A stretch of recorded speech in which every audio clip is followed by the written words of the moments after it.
और ख़ास तौर से मरहूम जहांगीर पहलवान साहब से हम तो उनको एक ज़माने से अरसे दराज से उनको देखते आए हैं। और आज जब गौस पाशा साहब ये फूल का हार हमको पिलाए तो यकीनन उनकी मोहब्बत अपने वालिद की तरह आज भी मजलिस इत्तेहादुल मुस्लिमीन से है और रहेगी। मगर एक चीज में गौस पाशा में कमी पैदा हो गई, वो फूल के हार में। क्योंकि जो लोग मरहूम जहांगीर पहलवान को जानते हैं, जहांगीर पहलवान मरहूम ने रहमतुल्लाह अलैह ने अल्लाह उनकी मग़फ़िरत करे, वो उस वक्त हैदराबाद में एक नया शुरू करे थे, फूल की शेरवानी। लोग जानते भी नहीं थे, तो ऐसा दिख रहा गौस पाशा जरा थोड़ा फूल में थोड़ा कंजूसी कर रहे होंगे। तो गौस पाशा फूल में कंजूसी नहीं करना, आइंदा से ख्याल रखो। तो मेरे अजीज दोस्तों और बुजुर्गों, मेरी आपसे गुजारिश है कि 13 मई के दिन पार्लिमानी हल्के हैदराबाद के पक्के रायदही का दिन है, वोट डालने का दिन है। मेरी आप तमाम लोगों से गुजारिश है कि आप तमाम लोग अपने एक एक वोट का इस्तेमाल करिए। जहां तक मुझे मालूम हो रहा है, हम जब पैदल दौरे करते हैं, लोग यकीनन हमसे वादा करते हैं, मगर बहुत से लोगों के दिलो दिमाग में बात बैठी हुई है, अरे नहीं भाई अपनी सीट है, कौन आके हराता है इनको।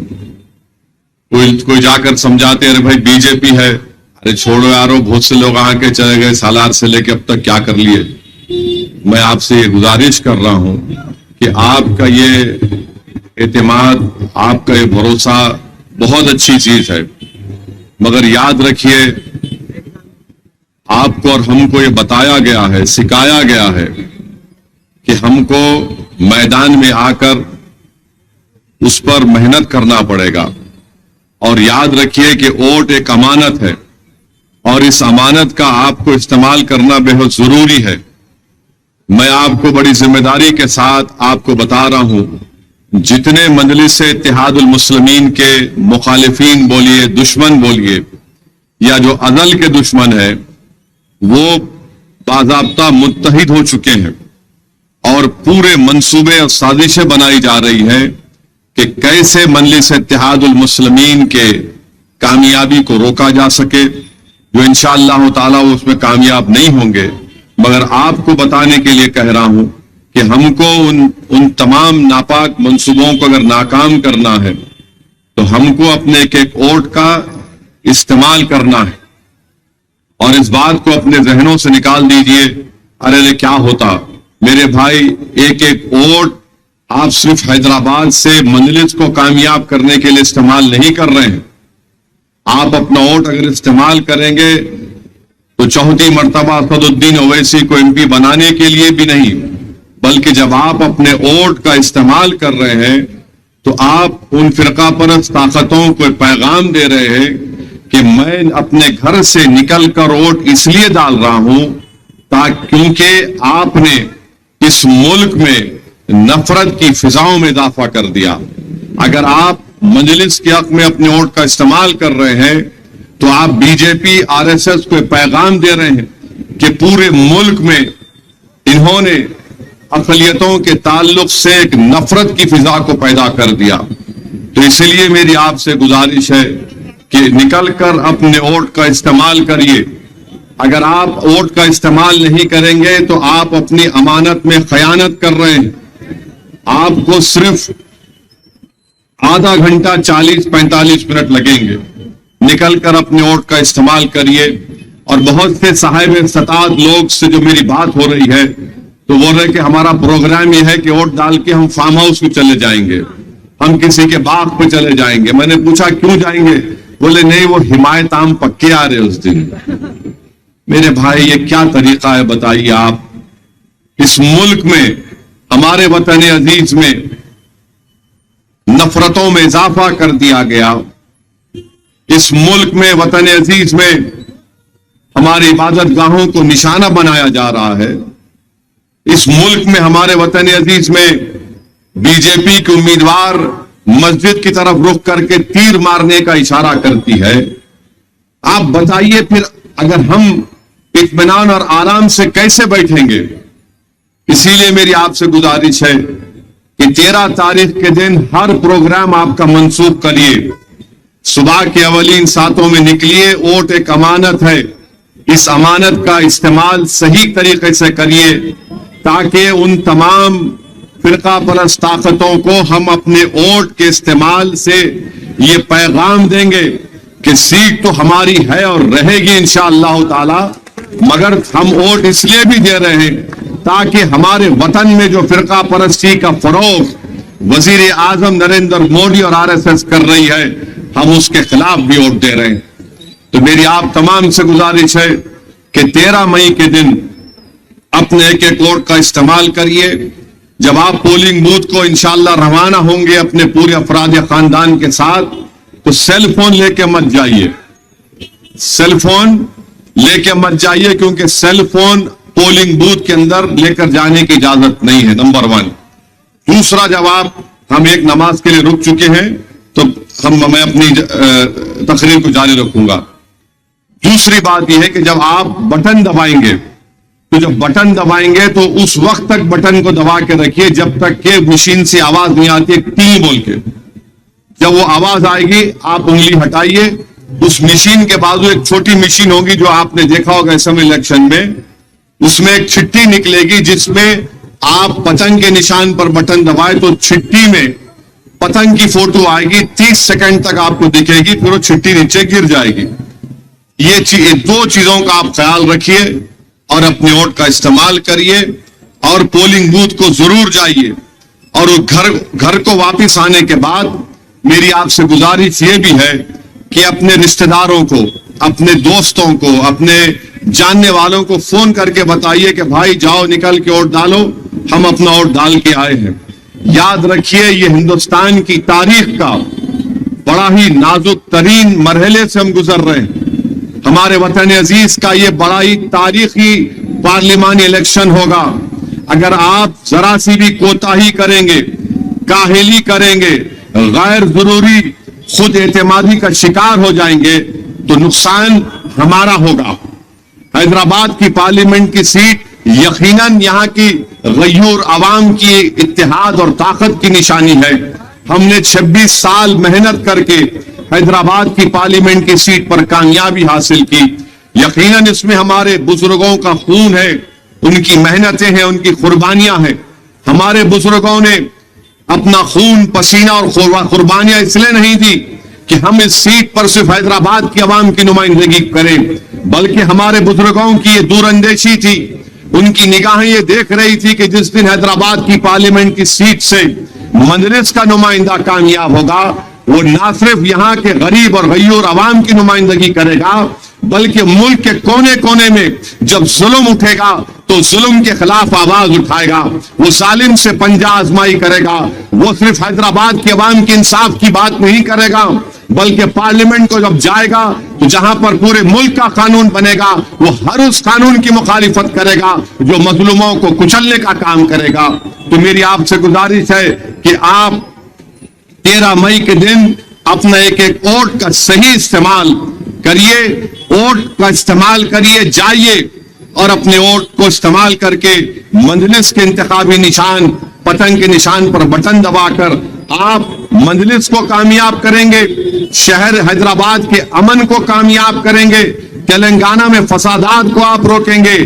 आप हर एक की इबादत गाह, चाहे मस्जिद हो, मंदिर हो, उसकी हिफाजत का आप इंतजाम करेंगे मजलिस को वोट देकर। ये जो भाईचारगी का माहौल है उसको हम बरकरार रखेंगे। अगर आप और हम इस बात को महसूस कर रहे हैं कि हमारे वतन में आज पेट्रोल 100 रुपए से ज्यादा हो चुका है, तो आप मजलिस के हक में वोट दीजिए। अगर आप इस बात को महसूस कर रहे हैं कि कीमतें आसमानों को छू रही हैं, महंगाई बढ़ रही है, तो मजलिस के हक में अपने वोट का इस्तेमाल करिए, मगर वोट का इस्तेमाल करना है। आप देख रहे हैं कि आइम्मा मस्जिद अपने हर जुमे के वाज में, बयान में हम तमाम से अपील कर रहे हैं कि जाके वोट डालो। तो आपसे मेरी अपील है कि अपने पूरे अफराद खानदान के साथ, खास तौर से हमारी इज्जतदार माँ और बहनों से मैं अपील कर रहा हूं कि आप वोट डालिए। और आज से 2 दिन पहले जब मैं याकूतपुरा के अमान नगर ए में पैदल दौरा कर रहा था, तो हमारी एक बहन या बेटी थी जो निकाब में थी और मुझसे कहा कि मैं आप कोट इसलिए दे रही हूं कि आप मोदी को हटाएंगे। मैंने कहा इंशाअल्लाह ताला हम कोशिश करेंगे। और याद रखिए, हम हमारी माँ और बहनों से भी अपील करेंगे, खाली ये नहीं बोलना। मैं आज कहीं दौरा कर रहा था सुबह में चंद्रायण गुट्टा के इलाके में, तो वहां से हमारी इज्जतदार माँ ने कहा अल्लाह उसके मुंह में कीड़े पड़े, दुआ करे। मैं बोला अम्मा दुआ करे तो कीड़े नहीं पड़ते, वोट डाले तो कीड़े पड़ते। तो खाली बोला तेरे मुंह में कीड़े पड़े, मट्ठी पड़ो। मेरे भाई जाके मशीन पे बटन दबाओ, मट्ठी भी पड़ेगी उनके ऊपर, कीड़े भी पड़ेंगे। माने बता रहा हूं, मैं नहीं चाह रहा हूं किस पे कीड़े पड़ना, नहीं तो फिर ये टीवी चैनल वाले शुरू कर देंगे, वो इस हिसाब कीड़े पड़ो बोले, मट्ठी पड़ो बोले। ऐसा नहीं है भाई, समझाने को, वोट डालने के लिए बोल रहा हूं मैं। तो मेरी आपसे गुजारिश है कि इसका ख्याल रखिए। तीसरी अहम बात जो मैं आपसे अर्ज करना चाहूंगा, पिछले 10 साल में नरेंद्र मोदी ने इस मुल्क में अगर किसी को फरोग दिया है तो सिर्फ अपनी शख्सियत को फरोग दिया है। पूरे मुल्क में, इस मुल्क में नरेंद्र मोदी क्या चाहते हैं? अपनी इंफरादियत, अपनी शख्सियत। इस मुल्क में नरेंद्र मोदी चाहते हैं कि यहां पर इस मुल्क की एक जबान हो, इस मुल्क में एक आइडियोलॉजी हो, इस मुल्क में एक टैक्स हो। यह नरेंद्र मोदी की आइडियोलॉजी है। और हैरत अंगेज बात और ताज्जुब बच के सच्चाई आपके सामने बयान कर रहा हूं कि मुल्क में अगर हर कोई शक की निगाहों से किसी को देखता है तो मुस्लिम अक़लियत को शक की निगाहों से देखता है। क्यों देखता है? क्योंकि 10 साल में नरेंद्र मोदी ने मुस्लिम अक़लियत के खिलाफ शक पैदा किया, नफरतों में इजाफा किया। अगर आप देखते हैं तो आज भी दलितों पर जुल्म होता है, वो जुल्म खत्म नहीं होता है। तो मेरी आपसे ये गुजारिश है कि मेरी इन तमाम बातों पर आप गौर करिए। गौर करके आपको अपनी वोट का इस्तेमाल करना पड़ेगा। नफरत इतनी बढ़ चुकी है हमारे वतन अजीज में, इतनी बढ़ चुकी है कि एक उत्तर प्रदेश की यूनिवर्सिटी में 4 बच्चे एग्जाम लिखते, चार बच्चे एग्जाम लिखते, आंसर शीट पर कुछ नहीं लिखे, क्या लिखे? जय श्री राम लिख दिए। तो एग्जामिनर उनको क्या दिया? 50% मार्क्स दे दिया उनको। अब आप बोलेंगे कैसा हुआ? ये इसलिए हुआ क्योंकि एग्जामिनर को मालूम था अगर मैं 50% नहीं दूंगा तो पूरे आ जाएंगे नारे लगाते हुए। एग्जामिनर को मालूम था कि नरेंद्र मोदी उनकी ताईद में खड़ा है इन तमाम नारे मारने वालों के। तो इसलिए इतनी नफरत पैदा कर दी गई कि बेचारा एग्जामिनर उनको 50% मार्क्स दे दिया। मैं वजीर आजम से पूछना चाह रहा हूं, ये माहौल आपने क्यों पैदा किया? ये माहौल आपने क्यों पैदा किया बताइए? कि कोई एग्जाम में आंसर नहीं लिखता। अगर मैं कोई हैदराबाद में एग्जाम में जाएगा, लिखेगा सऊदी ओवैसी जिंदाबाद, MIM जिंदाबाद, तो पुलिस को बुला लेंगे, पूछो इसको कौन है। मगर यहां पर आप देख रहे हैं कि 50% मार्क्स दे दिए। तो मैंने उसको थोड़ा लतीफा बना दिया। वो 4 स्टूडेंट का नाम क्या था मालूम आपको? एक का नाम नरेंद्र मोदी, एक का नाम अमित शाह, एक का नाम योगी, चौथे का नाम JP नड्डा। कुछ काम नहीं किए सिवाय बस नफरत पैदा करो। और मार्क्स लेना चाहते हैं, सीटें जीतना चाहते हैं। तो मेरी आपसे गुजारिश है कि आप इन बात पर गौर करिए। और आज आप पांचवी बात, आराम से 5वीं बात यह है कि क्या यह वजीर आजम को जेब देता है?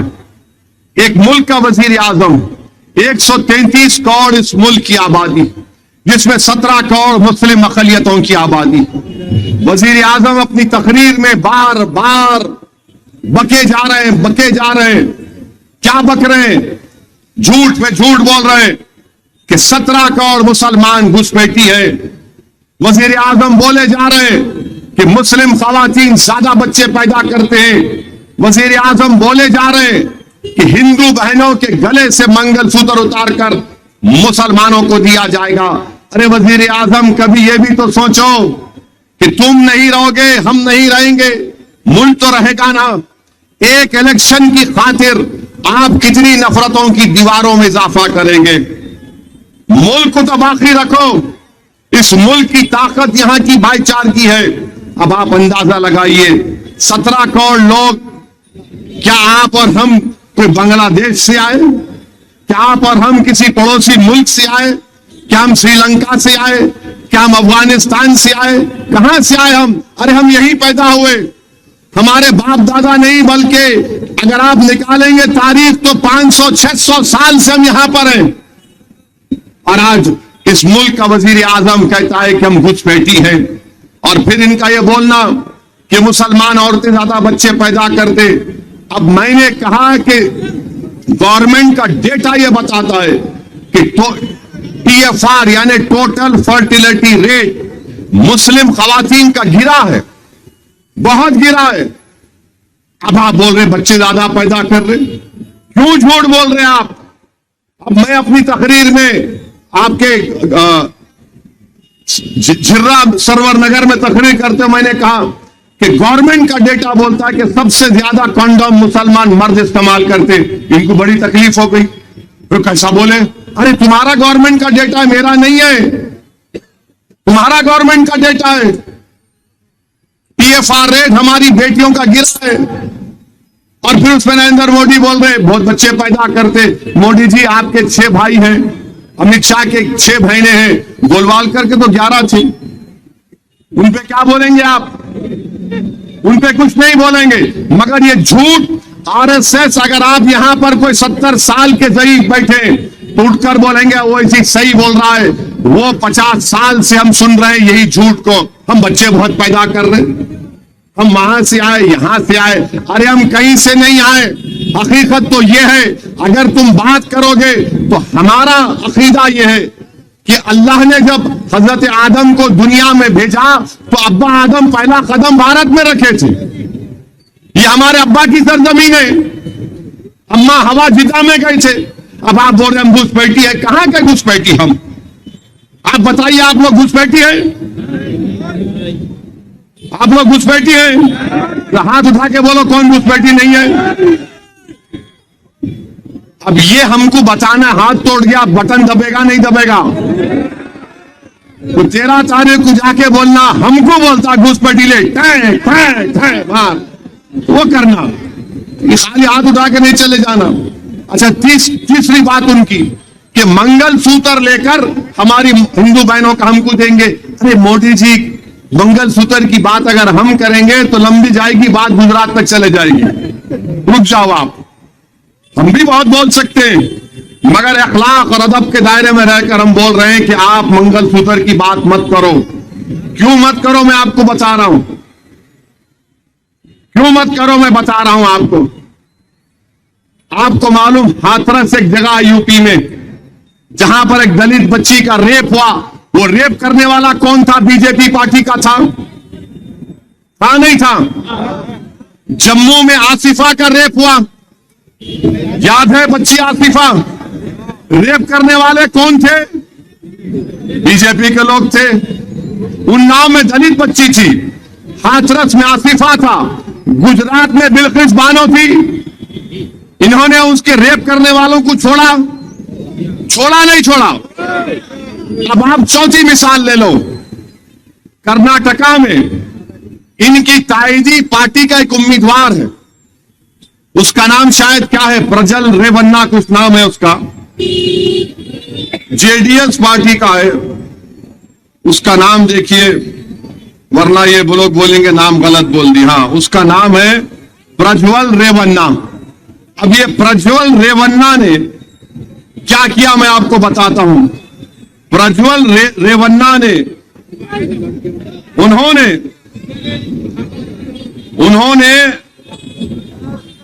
2000 वीडियो बनाए। किसके वीडियो बनाए? उनके घर में काम करने वाली औरत का वीडियो, जिसको जिनसी इस्तेसाल बोलते हैं। 2000 वीडियो घर में काम करने वाली। एक 70 साल की बूढ़ी, उसका वीडियो बनाया। उसमें पुलिस में कोई ऑफिसर है, उसका वीडियो।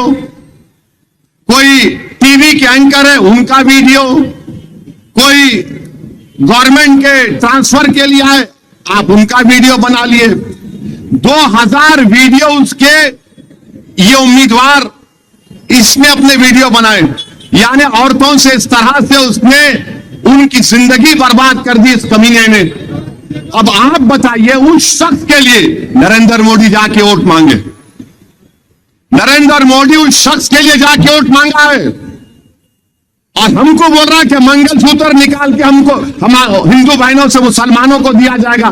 नरेंद्र मोदी आप भूल गए कि जिस शख्स के लिए आपने वोट पूछ रहे हैं उसने 2000 ऐसे गंदे वीडियो बनाए, 2000 वीडियो बनाए उसने। गरीब बेचारी औरत परेशान है, मजलूम है, तकलीफ में है, तो इस कमीने ने, इस जालिम ने उनका इस्तेसाल किया और मोदी उसकी ताईद में वोट मांगने गए थे। और हर तरफ तमाशा यह है कि वो जब वीडियो निकले रातों रात जर्मनी भाग गया, रातों रात जर्मनी भाग गया। अब नरेंद्र मोदी बोल रहे नारी शक्ति, नारी शक्ति। नरेंद्र मोदी बोल रहे मैं मुस्लिम खवातीन का भाई हूं, मैं नकोरे बाबा तू तेरे जैसा भाई नहीं चाहिए हमारे को। आप जिस पार्टी के उम्मीदवार की ताईद में गए। अच्छा, हैरत की बात यह है कि नरेंद्र मोदी को मालूम था कि ये ऐसी हरकत करता है, गंदी हरकत, इसके वीडियोस है, उसके बावजूद नरेंद्र मोदी ने जाकर उसके लिए वोट मांगा। आप समझ रहे मेरी बात को? आप समझ रहे? देश का वजीर आजम है, एक गंदे आदमी के लिए यह सवाल हिंदू मुस्लिम का नहीं है, वो बेटी हिंदू की भी है, मुसलमान की भी कमजोर है भाई।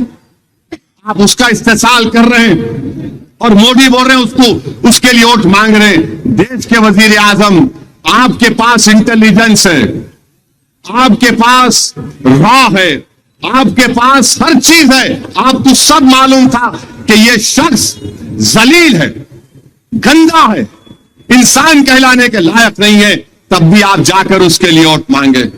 ये वजीर आजम क्या कर रहे हैं बताइए आप?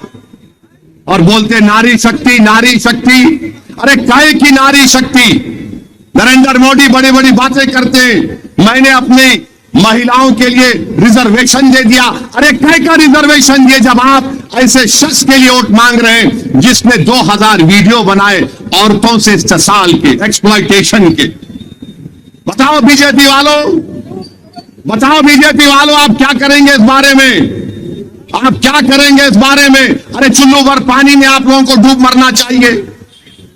अब कल बोल रहे हैं ने हम उसको सस्पेंड कर दिए। सस्पेंड करने का मतलब यह नहीं है। क्या मोदी वजीर आजम रहते हुए उसके लिए वोट कैसे मांगा? इससे बात साबित हो गई कि नरेंद्र मोदी की हुकूमत और पार्टी हमेशा ऐसे लोगों की तायीद करती है, ऐसे गंदे किस्म के लोगों की तायीद करती आ रही है। इनका अलाइज है, इनकी तायीद ही पार्टी का उम्मीदवार है। अब कल वो फैसला करेंगे, हम उसको निकाल दिए। अरे जर्मनी कैसे भागा भाई उन्हें? अच्छा, अब थोड़ी देर के लिए सोच लो आप, अगर ये हरकत मुसलमान करता तो क्या होता? नहीं, अगर उन्हें यह करता। अच्छा, आप ये टीवी चैनल पे देख रहे, आप ये मैं जो बोल रहा हूं ज्यादा नहीं आ रहा। अगर उसका नाम अब्दुल होता तो टीवी चैनल वाले ऐसा चीखा मारते, ऐसा चीखा मारते, बाबा बाबा बाबा, ऐसा दिखता कि वाकई में कुछ हुआ है, मगर अब सन्नाटा है। टीवी चैनल वाले खामोश बैठे हुए हैं, कुछ बोलने नहीं आ रहा उन लोगों को। अरे टीवी चैनल वालों, 6 बजे 9 बजे बैठकर पुकारने वालों, इतना पुकारते, ऐसा समझते कि हम बहरे हैं। अरे तुम्हारे पुकारने से लगता है कि तुम बहरे हो। आज एक एफआईआर रजिस्टर हुआ, 2000 खवातीन का इस्तेसाल किया इस शख्स ने, और मोदी उसकी ताईद में वोट मांगे। मेरे अजीज दोस्तों और बुजुर्गों, देखो क्या हो रहा है इस मुल्क में, देखो क्या हो रहा है। कल तक दलितों की बच्चियों को पीटा जाता था, उनकी इज्जतों से खेला जाता था, फिर आसिफा, फिर पहले बिल्किस बानो, आसिफा।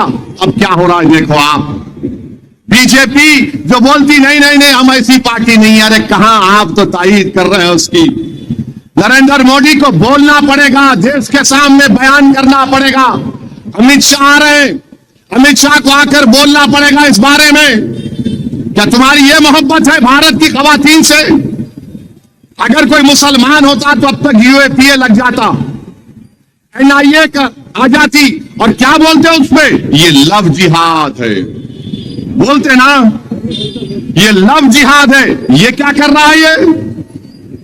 ये तो अरे वीडियो रिकॉर्डिंग कर रहा है। अरे क्या बोलूं उसको? एक अवामी जलसे में खड़ा हुआ हूं, जब मैं पढ़ा और लोग मुझे जो देखकर बताए, मैं बोला यार ये क्या हो रहा है? कोई ऐसा भी करता है क्या? एक मजबूर मजलूम औरत का इस्तेमाल, और वो भी रिकॉर्डिंग कर रहा है। कितना गंदा आदमी होगा। और आप जाकर हमारे देश के वजीर आजम, 56 इंच का सीना इनका। भाइयों बहनों मित्रों, मैंने इस गंदे आदमी के लिए वोट मांगा, बोल दो आप। मगर कुछ नहीं मेरे भाई, ये मुल्क में आप देख रहे हैं कि बीजेपी इस मुल्क को किस रास्ते पर लेकर जा रही है। हम तो उन तमाम लोगों से अपील कर रहे हैं कि जरा रुक जाओ, रुक जाओ, देखो। और फिर याद रखो आप, ये बीजेपी के कैंडिडेट, बीजेपी के लोग बोलते नहीं हिजाब नहीं पहनना, दबाव है, ऑपरेशन है। अरे ये क्या हो रहा? फिर तुम तो गंदे आदमी के लिए वोट मांगे। पीपुल्स तलाक का कानून बनाए, मुस्लिम महिलाओं को आजादी दिलाए। क्या आजादी दिलाए आप? तो मेरे अजीज दोस्तों और बुजुर्गों, मेरी आपसे गुजारिश है कि आप इस मुल्क की खूबसूरती को बरकरार रखिए, इस मुल्क की खूबसूरती को बरकरार रखिए। वोट दीजिए नफरत के खिलाफ मजलिस को, वोट दीजिए इंसाफ के लिए, वोट दीजिए ताकि दलित, अल्पसंख्यक समाज, मुसलमान और ओबीसी लोगों में एक इत्तेहाद पैदा हो। वोट दीजिए मेरे भाई। मैं आपसे क्यों आपके सामने आकर आप देखते हैं कि हमारे बुजुर्गों ने जो मजलिस को मुकाम दिलाया, वो क्या था उनका पैगाम? कि मजलूमों की एक सियासी ताकत हो, चाहे दलित हो, अल्पसंख्यक समाज, मुसलमान हो, उनकी एक सियासी ताकत हो, एक प्लेटफॉर्म हो उनका। इसीलिए मजलिस इत्तेहादुल मुस्लिमीन काम कर रही है। मैं देश के कोने कोने में जाकर इसी की बात करता हूं, इसी की बात करता हूं। अच्छा, मैं गया था बनारस, नरेंद्र मोदी वहां के एमपी हैं। मैं बनारस में 20,000 का मजमा था। उसको बोलते हैं बुनकरों की बस्ती, अंसारी भाइयों की बस्ती थी, जहां पर पावर लूम है। और वो उन्होंने कहा कि हमारे पावर लूम की इंडस्ट्री बर्बाद हो चुकी है। 50% हमारे बच्चे बड़े बड़े शहरों को, बंबई, दिल्ली चले जा चुके हैं। उनकी बिजली का रेट इतना है बर्फी का कि वो पावर लूम नहीं चला सकते। और ये सुनकर बड़ी तकलीफ हुई कि जिस पार्लियामेंट हल्के के नरेंद्र मोदी एमपी है, वहां के बुनकरों ने मुझसे कहा कि असद साहब, अगर हमारे अब्बा का इंतकाल हो जाता है तो बिजली का बिल अब्बा के नाम पे होता है। ये गवर्नमेंट बीजेपी की हमारे अब्बा का नाम की जगह हमारा नाम नहीं लिखती। हमारे अब्बा के नाम पे बिजली है, पावर लूम के लिए बिजली जरूरी है। तो वो लोग, उन्होंने मुझसे कहा कि असद साहब, इतनी तकलीफ है कि अब्बा के नाम की जगह हमारा नाम नहीं लिखा जाता। मेरे भाई, लोग बोलते मंजलिस क्या है, मंजलिस कैसी है। यहां पर तो यूं डाल के कर रहे आप, वहां पर तो नाम नहीं तब्दील हो रहा। पूरी इंडस्ट्री बर्बाद हो चुकी है। ये जो बनारस की सिल्क साड़ी है, कौन बनाता है? यही गरीब मजलूम लोग बनाते। मैंने उनसे पूछा, बताओ, इतनी खूबसूरत साड़ी आप बनाते हैं सिल्क की, क्या आपके पास कोई आपका सेठ है? तो बोले नहीं, हमारे पास सेठ नहीं है, मजदूर है हम मजदूर हैं। मेरे भाई, ये हाल करके रख दिए। आप अंदाजा लगाइए किस मंसूबाबंद तरीके से कमजोर और बर्बाद किया जा रहा है। और बीजेपी बोलती हम ऐसा कर रहे हैं, पिछड़ा ये वो फुलारे, कुछ नहीं कर रहे। उत्तर प्रदेश में मैंने देखा, अखबार में पढ़ा कि ईद की नमाजें एक एक मस्जिद में 3-3 मरतबा हुई, 3-3 मरतबा हुई। क्यों हुई? क्योंकि रोड पे पढ़ने की इजाजत नहीं है, रोड पे पढ़ने की इजाजत नहीं है। और यहां पर हैदराबाद में तहज्जुद की नमाज आप रोड पर पढ़ रहे थे, रमजान में तहज्जुद की नमाज आप रोड पर पढ़ रहे थे, वहां ईद की नमाज रोड पर नहीं पढ़ सकते।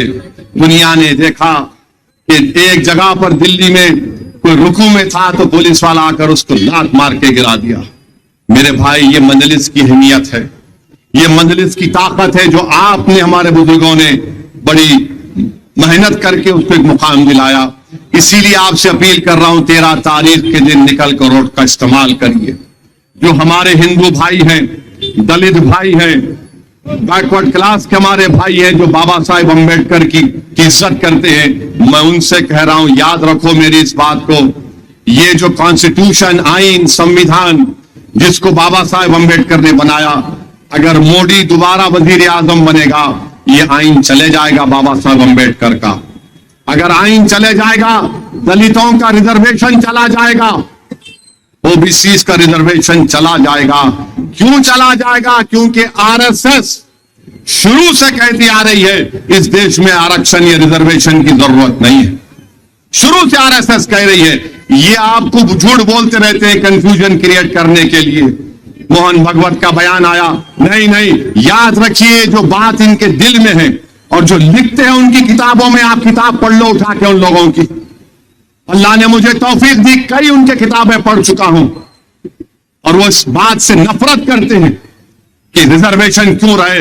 अब आपको सोचना पड़ेगा कि हम क्या बीजेपी को वोट देंगे या फिर हम अपने आइन को बचाएंगे। इस मुल्क को बचाओ मेरे भाई, इस मुल्क को बचाओ। तुम और हम नहीं रहेंगे, हम कैसा मुल्क अपने बच्चों को छोड़कर जा रहे हैं, सोच लो। तुम्हारी मेरी जिंदगी का कोई भरोसा नहीं है।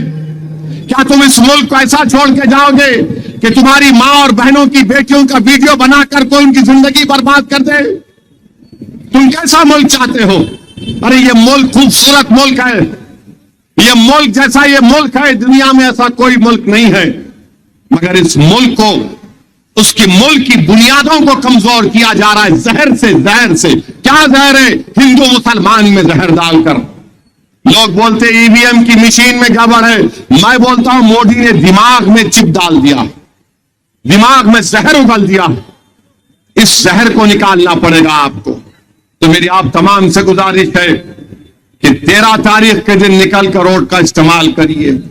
ये बीजेपी के कैंडिडेट बार बार ऐसा करेंगे, वो करेंगे, पतंग को ऐसा कर देंगे। याद रखो, पतंग जब हवा में कोई पिलाता है तो सबसे अहम काम जो होता है, पतंग अच्छी होती है। हम लोग क्या बोलते, खड़ी खाप, फिर उसके कन्ने डालना पड़ता, या इतने डालते या तो लंबा करके डालते, अच्छे तागे से कन्ने डालते, उसको देखते, यहां देख के बराबर हो रहा नहीं हो रहा। उसके बाद मांझा अच्छा लेते, और पतंग को काटने के लिए, दूसरे की मुखालिफ की पतंग काटने के लिए 2 तरीके समझे जाते, एक तो ढील से या एक खींच से। अच्छा, पतंग क्या होता है जब ऐसा जारी तो बोलते हैं यहां वेट डालो, ढील दे, वाह साफ। या अगर हवा तेज है ऐसी है तो नीचे से खींच मारो। तीसरा तरीका बीजेपी वालों है, मेरे पास भी है, अत्ते मारने का। अत्ते मारने का, अगर अत्ते मार लिए तो दूसरे की पतंग भी हम ला के रख लेते, हमारी पतंग बोलते थे। एहतियात करो, एहतियात करो, एहतियात करो, ऐसा मत समझो 40 साल से हम यहां पर हैं। हमारे बुजुर्ग खबरों में जाके सो गए मगर कुछ फन सिखा के गए हमारे को। हमारे बुजुर्ग नहीं रहे दुनिया में, मगर उन्होंने हमको सिखाया कि कैसे इन लोगों से, जालिमों से मुकाबला करना। ये बार बार बोलना ऐसा कर देंगे, फुला कर देंगे। अरे हद तो ये हो गई कि बीजेपी के लोग हैदराबाद में बोल रहे कि वक्फ के कानून को बर्खास्त कर देंगे, वक्फ के कानून को बर्खास्त कर देंगे।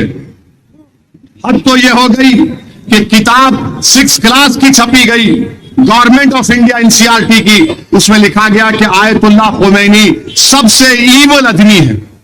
अरे दुनिया में सबसे ईवल आदमी अगर आज कोई है तो बेनियामिन नेतन्याहू है।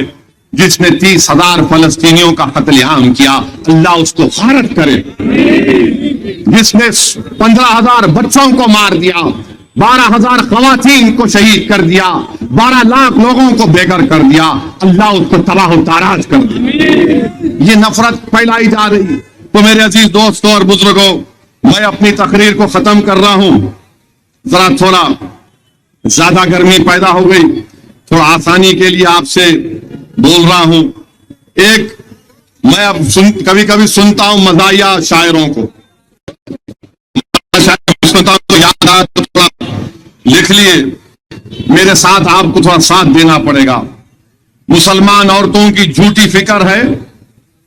नहीं बोलिए मत, खाली सुनिए, बाद में स्टार्ट लीजिए। मुसलमान औरतों की झूठी फिक्र है, रोजाना औरतों पे जुल्म कर रहे, नहीं बोले तो सुनते नहीं। मुसलमान औरतों की झूठी फिक्र है। मोदी बोल रहे ना, मैं आपका भाईजान हूं, बोले मोदी। मुसलमान औरतों की झूठी फिक्र है, रोजाना औरतों पे जुल्म कर रहे, नहीं बोले तो सुनते नहीं। करने के जो कामा है, करने के जो कामा है वो जैसे के वैसे है। करने के जो कामा है वो जैसे के वैसे है। नहीं करने के कामा कर रहे, नहीं बोले तो सुनते नहीं। हिंदू मुस्लिम करके अपने घर का राशन भर ले रहे, सुने तुम? हिंदू मुस्लिम करके अपने घर का राशन भर ले रहे, देश के लोगों को भूखा मार रहे, नहीं बोले तो सुनते नहीं। रेल भी बेचता हूं, रेल भी बेचता हूं, BHL भी बेचता हूं, तुम बोले तो जेल भी बेचता हूं। कैसे तानाशाही कर रहे, नहीं बोले तो सुनते नहीं। अब यहां से स्टार्ट दो आखिर के लफ्जों में। इसके बच्चे, उसके बच्चे कितने हैं गिनते फिर रहे, दूसरों के घर में झांकते फिर रहे, नहीं बोले तो सुनते नहीं। सुनो अभी, इन्हें क्या खा रहा, उन्हें क्या पका रहा, झांकते फिर रहे, गरीब भूखा मर रहे, नहीं बोले तो सुनते नहीं। हैदराबाद का नाम बदल के भाग्यनगर रखते कहते, बाप की जागीर कई को समझ रहे, नहीं बोले तो सुनते नहीं। सुनो अभी, पाकिस्तान को ऐसा करता हूं वैसा करता हूं बोल रहे थे, पाकिस्तान को ऐसा करता हूं वैसा करता हूं बोल रहे थे, और चाइना से डर के बैठे हैं, नहीं बोले तो सुनते नहीं। ये इनका मामला है। अब आप जरा इसको फैलाइए, नहीं बोले तो सुनते नहीं। तो ये मामला है मोदी जी का, नहीं बोले तो सुनते नहीं। चीन बैठा हुआ है 2000 स्क्वायर किलोमीटर पे, मोदी क्या बोले, ना कोई घुसा है ना कोई घुसने देंगे उन्हें। 5 साल से बैठा हुआ है, 2000 किलोमीटर पर चीन अलकट पलकट मार के बैठा हुआ है। देवसांग डेमचाक पर हजारों फीट के ऊपर, वहां पर उनके जो घर बना लिया, जिसमें अगर टेम्परेचर अगर सर्द से सर्द हो तो हीटिंग का इंतजाम कर दिया, रोड बना चुका है, और चीन बैठा हुआ है। मोदी जी बोल रहे 56 इंच का सीना बैगन की बातें कर रहे, नहीं बोले तो सुनते नहीं। तो मेरे अजीज दोस्तों और बुजुर्गों, 13 तारीख को एक कोड का इस्तेमाल करेंगे। आप घर में जाके बोलेंगे, अपनी बेगम को राजी करेंगे। अरे कमजोर आवाज आई, अपनी बेगम को राजी करेंगे। नहीं है, जोर से बोलो, राजी करेंगे ना? सबको लेके जाइए मेरे भाई, कहीं ऐसा ना हो कि इलेक्शन के बाद मेरे को बोलना पड़ा तुम नहीं बोले तो सुनते नहीं। तो 13 तारीख के दिन पतंग के निशान पर बटन दबाइए, और जितने वोट हैं निकलिए। और मैं मंजलिस के कॉर्पोरेटर से भी और सदर मोतमनी से भी अर्ज कर रहा हूं, एक टीम बनाओ जो लोगों को सिर्फ घर से निकाल सके। हमारा काम पोलिंग के दिन यह होना कि जो शहरी को उठाते लोग देखो, गाना बजाते हुए, दफ बजाते हुए, वैसा हमारे मंजलिस के अरकान को काम करना है कि चलिए निकलिए ना अम्मा, चलो मेरे भाई निकलो, चलो मेरे भाई निकलो, मेरे अब्बा निकलो, मामू निकलो, खाला निकलो, खालू निकलो। सबको निकालने का काम नहीं कर रहे। ये काम में बहुत कमी पैदा हो गई। अगर जहांगीर पहलवान जिंदा रहते, जीडी खान साहब जिंदा रहते, तो मैं जिम्मेदारी के साथ कह रहा हूं, पोलिंग बूथ पर नजर नहीं आते थे वो लोग, वो सालार की गाड़ी के पास नजर नहीं आते थे, नहीं मालूम कहां रहते थे, निकालते थे अहमद, मरूम अहमद। फिर 5-6 बजे सालार को आके बोलते, साहब इतने लोग को हम निकाले। तो ये आपकी जिम्मेदारी रहेगी कि घर से निकालना, एक ऐसी टीम तश्कील दीजिए। देखिए, वोट अमानत है, कल आपका एक वोट इस मुल्क की तकदीर को बदल देगा, इस मुल्क की तकदीर को बदल देगा। मैंने कहीं पर पढ़ा था कि हजरत इब्राहिम अलैहिस्सलाम को जब आग में नमरूद ने डाला था, तो एक चिड़िया अपनी इतनी सी चोंच में पानी लेकर आई और उस पर डाल दिया। उस आग पर किसी ने पूछा कि तेरी इतनी सी चोंच है, तूने आग पर पानी डाला और तू समझ रही कि जो आग आसमानों को छूने बुझ जाएगी। तो उस चिड़िया ने कहा कि कल अल्लाह के पास तो मैं जवाब दे नहीं रहूंगी कि मैंने अपना हक तो अदा कर दिया, मैंने अपना हक तो अदा कर दिया। तो मेरे भाई, आपको इस आग को बुझाना है, नफरत की आग को बुझाना है। इस मुल्क की नफरत में जो नफरत की आग भड़का रहे लोग, उनको अपने वोट के जरिए आपको शिकस्त देना है जमहूरी तरीके से। बहुत बहुत शुक्रिया। अस्सलाम वालेकुम व रहमतुल्लाहि व बरकातहू।